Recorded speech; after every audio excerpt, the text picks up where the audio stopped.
Dalam nama Bapa dan Putra dan Roh Kudus. Amin. Shalom Aleihim. Berjumpa lagi dengan saya pada perenungan hari ini, tanggal 28 Oktober 2021. Pesta Santo Simon dan Judas Rasul. Perenungan hari ini diambil dari Efesus 2 ayat 19 sampai dengan 22 dan Injil Lukas 6 ayat 12 sampai dengan 19.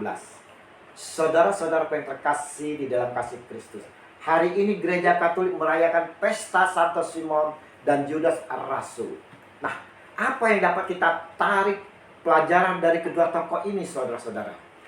Seperti yang kita ketahui dan yang kita kenal, Simon biasa dipanggil Petrus dan Judas merupakan bagian dari ke-12 murid Yesus.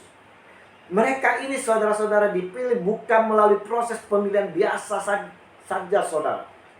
Sebelum Yesus memilih mereka, Yesus berdoa semalam-malaman di atas bukit memohon kepada Allah. Doa dihayati dan dipraktekkan oleh Yesus secara intensif, saudara. Dan biasanya Yesus lakukan pada malam hari, di saat suasana sunyi sepi. Namun sebagai bagian dari umat Israel, tentunya Yesus memiliki tradisi berdoa 7 kali dalam sehari. Ini dapat kita lihat di dalam kitab Mazmur 119 ayat 164. Nah, saudara-saudara yang terkasih, bagaimana spiritual kehidupan doa kita, saudara? Adakah kita memiliki spiritualitas doa seperti Sang Maha Guru kita, Yesus Kristus? Ternyata, saudara-saudara, setelah berdoa semalaman, salah satunya yang terpilih adalah Simon, saudara. Simon adalah seorang yang rajin dan semangatnya yang meluap-luap. Tak salah kalau dia dijuluki si Zelot, saudara. Semangatnya dalam mempelajari dan mentaati hukum Taurat sungguh teruji. Dalam memberikan kesaksian tentang Yesus pun, saudara-saudara, dia sungguh bersemangat. Dan bersama Yudas pula, dia pergi ke Mesopotamia sebagai misionaris. Lalu ke negeri Persia, Iran, hingga menemui ajanya sebagai martir bersama Yudas. Nah, saudara-saudara yang terkasih, adakah kita memiliki semangat seperti Simon dan Yudas yang begitu rajin dan bersemangatnya di dalam mempelajari serta memahami kitab suci? Atau juga mau sebagai pelaku firman serta bersaksi, saudara? Dari Injil kita dapat melihat bahwa Yesus dan para muridnya tidak hanya menetap di satu tempat saja, saudara. Mereka berkeliling-keliling dari satu tempat ke tempat lain, mewartakan keselamatan, menyembuhkan yang sakit, membebaskan mereka dari keterikatan atau kerasukan. Sebagai murid-murid Yesus, kita pun, saudara, tak boleh tinggal diam, hanya duduk atau diam saja di dalam komunitas kita. Kita harus melangkah keluar untuk berrelasi dengan orang lain. Melangkah keluar untuk bersaksi dan mewartakan Injil sukacita kepada semua orang.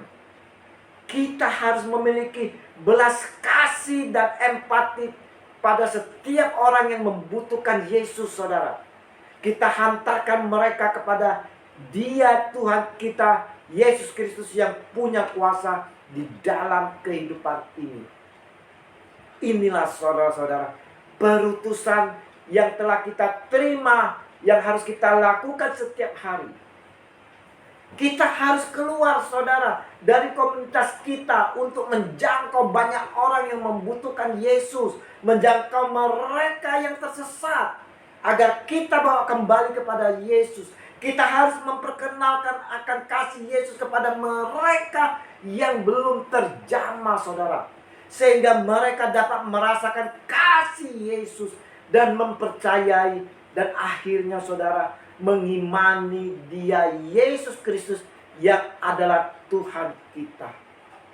Nah, saudara-saudara terkasih, sudahkah kita menjadi bagian murid Yesus yang mau melangkah keluar untuk menjangkau semua orang, saudara? Sudahkah kita sebagai murid Yesus mengantarkan mereka yang belum percaya kepada Yesus, mengembalikan yang tersesat?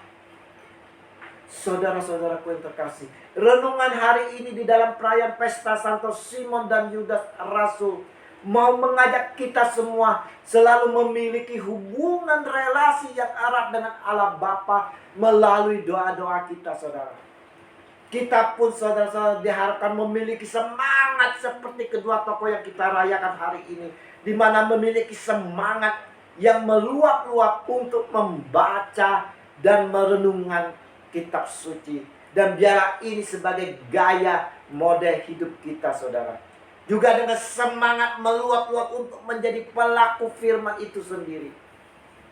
Saudara-saudara yang terkasih, kita dipilih dan diutus seperti Simon dan Yudas untuk menjangkau semua orang. Bukan hanya untuk duduk tinggal diam di dalam komunitas, tetapi kita mau melangkah keluar, saudara. Semoga dengan perayaan pesta Santo Simon dan Yudas Rasul selalu mengingatkan kita semua akan menjalani misi yang telah diberikan Yesus Tuhan kepada kita. Dan semoga kita juga dapat meneladani apa yang telah diteladani oleh kedua rasul ini kepada kita, dan kita dapat menjalaninya sebagai murid Yesus yang sejati. Berkat kasih Allah besar dari Allah Bapa, kita melalui putranya Tuhan kita Yesus Kristus selalu menyertai kita, dan berkat pimpinan bimbingan Roh Kudus kita dimampukan menjadi murid-murid seperti yang dikehendaki oleh Yesus sendiri. Amin. Dalam nama Bapa dan Putra dan Roh Kudus. Amin. Shalom aleichem.